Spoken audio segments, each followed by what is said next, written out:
Bonjour tout le monde.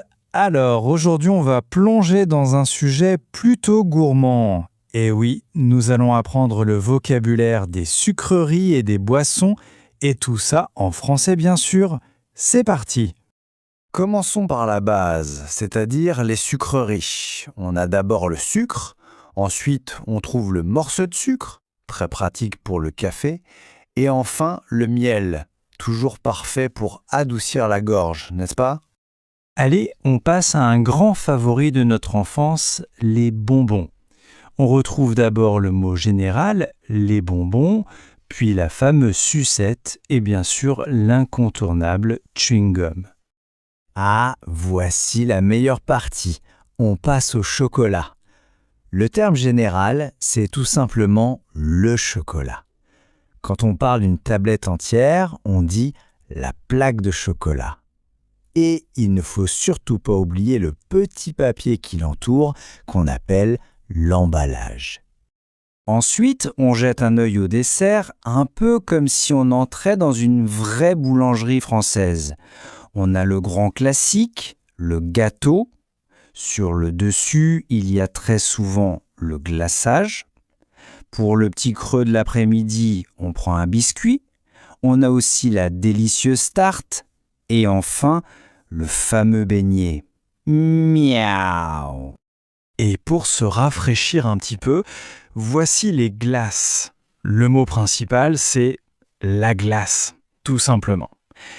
Et la petite gaufrette croustillante qu'on tient dans la main, c'est le cornet. Bon, après avoir vu toutes ces douceurs, on passe à la section suivante, les boissons. On commence tout de suite avec la base absolue, l'eau. Pour la refroidir en été, on ajoute un glaçon. Ensuite, pour bien se réveiller le matin, on a le café. Ou alors, selon les goûts, le thé. Regardons d'un peu plus près la catégorie des boissons froides. Tiens, prenons le milkshake par exemple. D'ailleurs, c'est super simple. Le milkshake est préparé en mélangeant du lait et un peu de glace. Un vrai délice. Dans cette même catégorie, on trouve aussi la boisson gazeuse, que l'on appelle très couramment le soda. Enfin, il faut savoir qu'il existe aussi des boissons alcoolisées. Les deux exemples les plus répandus sont bien sûr le vin et la bière. Et voilà, mission accomplie pour l'apprentissage. Maintenant, faisons un petit exercice de mémoire pour bien retenir tout ça. Répétons les mots ensemble à voix haute. On y va ?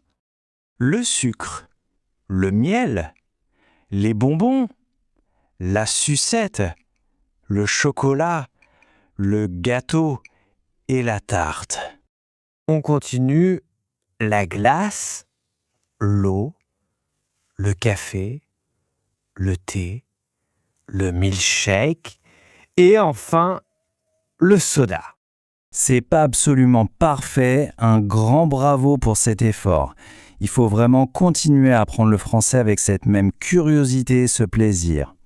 D'ailleurs, pour finir sur une petite réflexion, parmi toutes ces délicieuses options que nous venons de voir, quelle est vraiment la boisson ultime ? À très vite pour de nouvelles découvertes.